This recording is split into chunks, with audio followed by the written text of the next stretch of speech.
El equipo ha demostrado en cada partido que estamos compitiendo muy bien ante cualquier rival, pero yo creo que para conseguir los 3 puntos hace falta un puntito más en cada partido, porque se está viendo que los errores en esta categoría pasan factura, y entonces, corrigiendo un poquillo esos errores, yo creo que los 3 puntos los conseguiremos pronto, y este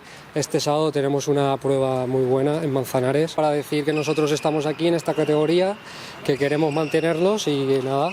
y a seguir demostrando que estamos haciendo un trabajo muy bueno. Yo creo que somos un equipo joven, inexperto en esta categoría, que nos está costando un poquito adaptarnos, pero son errores que puede cometer cualquier equipo, pero que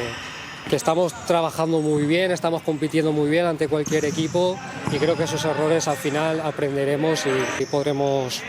conseguir los 3 puntos en bastantes más partidos que ahora. Bueno, está siendo una competencia dura con Álvaro. La verdad, yo intento aprovechar las oportunidades que me dan al máximo y trabajo cada entrenamiento para dar lo mejor de mí y ayudar al equipo en lo que pueda.